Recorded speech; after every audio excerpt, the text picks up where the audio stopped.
Do we have the legend? Do we not have the legend? Do we need to explain who does what? Do we need to explain the world? So it almost follows the same discussion of, do you need a voiceover? Because the voiceover, if nothing else, could easily end up as being Irving the Explainer. And voiceovers rarely are successful in getting inside the characters whose voice we are listening to. And I've always thought, if it can be pulled off, then it can work, but it rarely gets pulled off. Anyone saying that I was forced into a voiceover, that's rubbish. I wasn't. I was actually working on the voiceover with a view to cleaning up the confusion, which there seemed to be confusion at the time. On reflection today, there is no confusion. And besides, there'd been a very successful voiceover just prior to that in a film called Apocalypse Now, where I think was actually fundamentally successful to the storytelling process was the voiceover, I would say. Absolutely, right? And we couldn't crack it because we couldn't quite get it written. Harrison wasn't happy and I wasn't happy. So if the actor's not happy, he's not happy saying it. So it was forcing something through the eye of a needle. So thank God that's gone. The director never does have enough money to do a film. And at this particular time, I think we were budgeted around about 20 million. And at the time, I thought we might be able to scrape through. But knowing that at this moment in time, 20 million was marginally expensive. The films had already happened that were in excess of $40 million. So we weren't the most expensive film on the block by any means. But the trouble is, it was a learning curve, it was a learning process. How do I do this film? How do I illustrate it without it looking too familiar?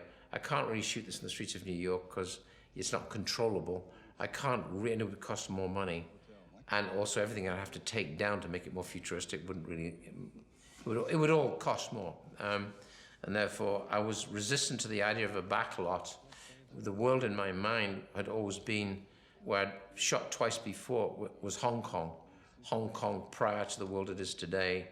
Hong Kong bore no relationship to the world it is there today. Hong Kong was a harbor in those days of 1,000 junks with those marvelous sails and no skyscrapers whatsoever and only the filthy crust on the harbor. And so Hong Kong to me was almost future medieval. And that was always the image I attached in my head. So I thought that closely aligned with New York City, which still, if you've never been there before, is the most impressive place to go to for the first time. Particularly when I went to New York for the first time was 1959, when New York was a bit more grimly inhospitable, although it hadn't become dangerous at that point, and then later it was becoming more dangerous and dirtier, and I always felt this was a city on overload. And so I thought the population, the populace that will inherit the universe will be probably the Chinese. And that's why there's a big Asian community in all of this, as well as and everything that Asia, encompasses. There's a lot of, I think, Thailand, there's a lot of Chinese, there's a lot of Japanese, there's a whole mix in here of that Asian culture.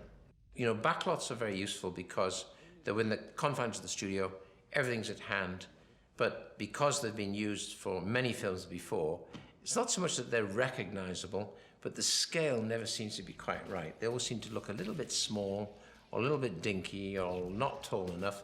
And I stood in this backlot thinking, I don't know how I'm going to be able to do it here. And by now, it was kind of, do it on the backlot or don't do it at all. So I met up with Sid Mead and my production designer, Larry Paul, and we walked around this backlot and literally took plate photographs of each side of the street that we're going to use and opened it up and blew them up into full scale, not full scale, but 2 feet by 1 foot photographs, upon which Sid Mead could do his sketches, his magic.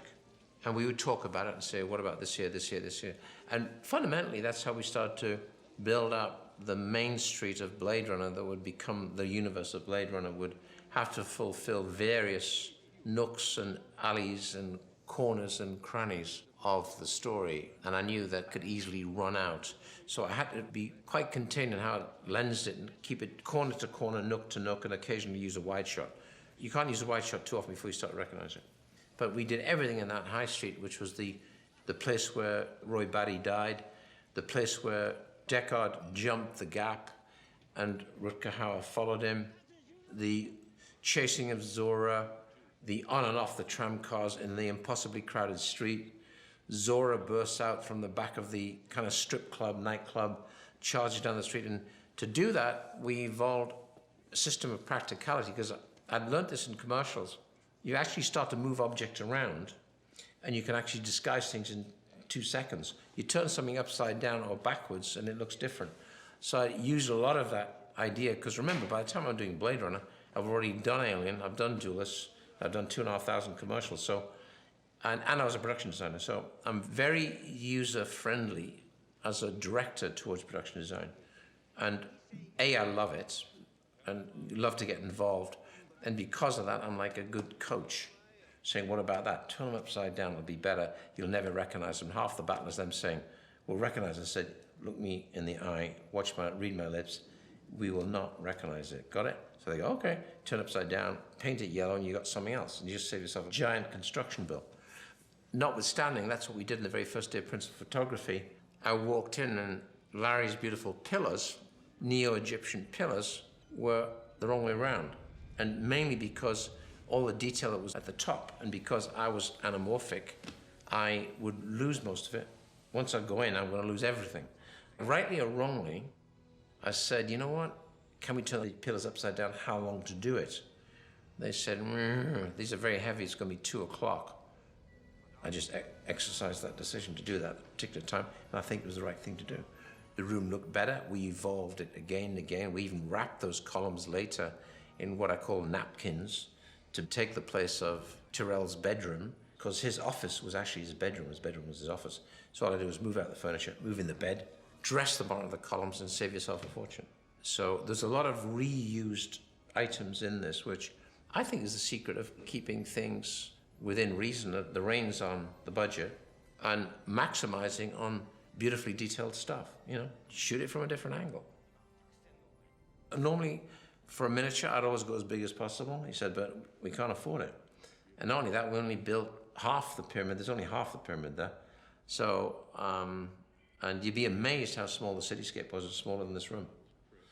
But we're going to be pressed way down on the kind of stop he wanted to get the depth of field, which you have to get on something like that. Otherwise, you know it's a model. So it's catch-22. The smaller you get, the more difficult it is, because your depth of field is going to show itself immediately, or you're going to go down F45 to get a huge stop. And so F45, or whatever that is the tolerance level on the lens, and getting the light on there to be able to light it, it becomes a difficulty. Or you got to move it for one frame every 4 seconds, or whatever your time is going to be.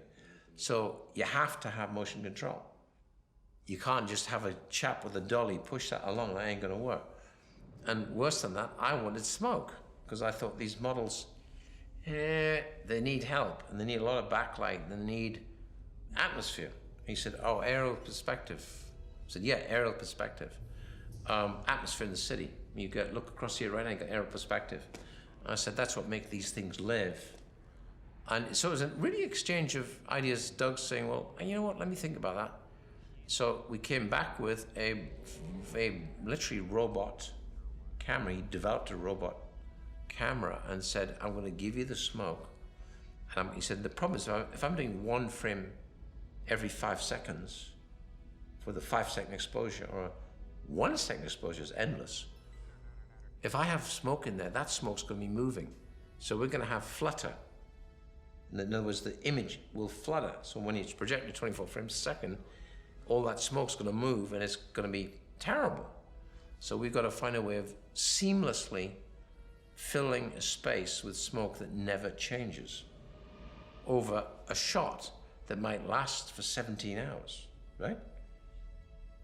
So I found him ordering lots of electric fans rigged to tiny smoke alarms and that's what it is. He linked the smoke alarms, good ones, to the fan, so with an automatic switch on.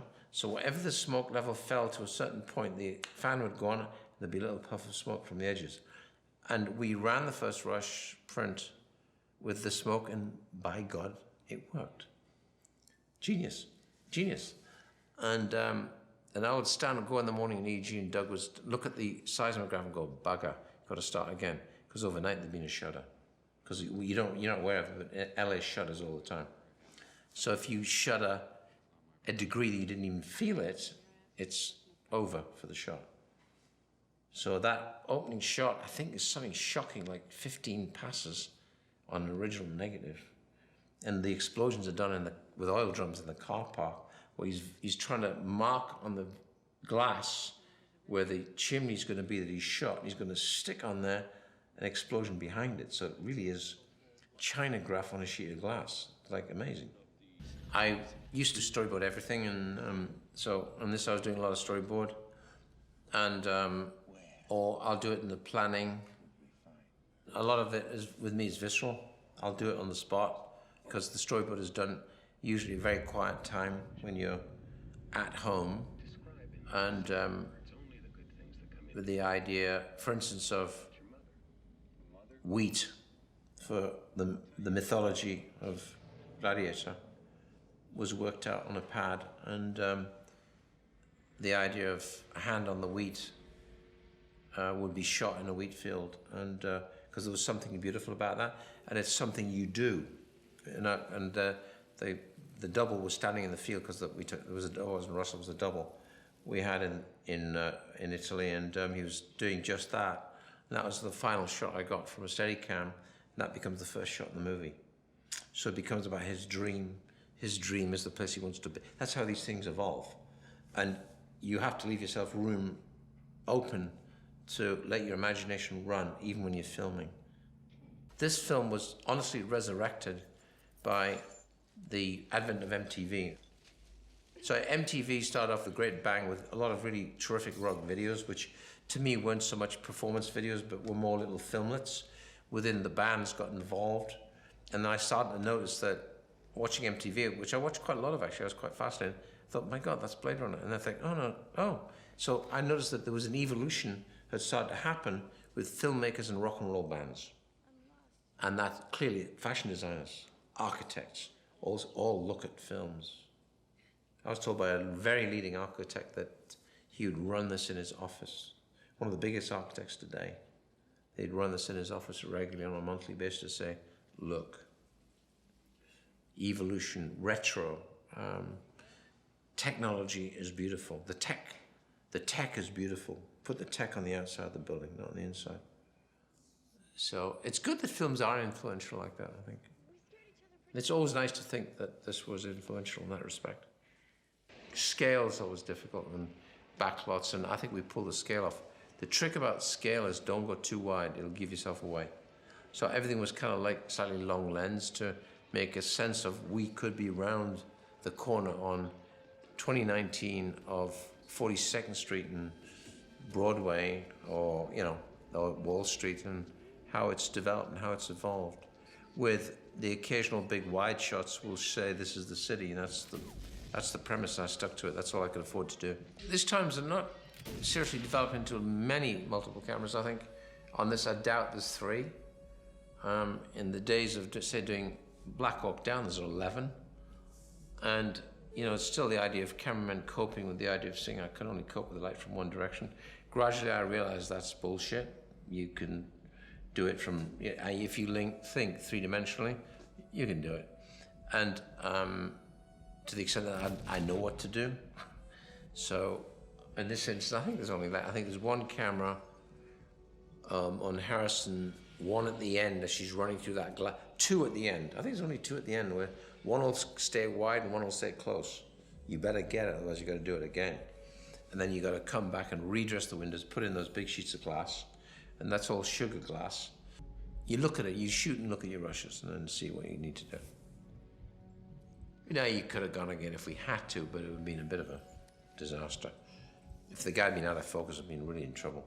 And I think what I noticed the other night is how really great the focus pulling were, because we're pretty low key, it's anamorphic, and it's 25 years ago. So those lenses weren't the greatest. So the focus pulling was pretty damn good. It was amazing, actually.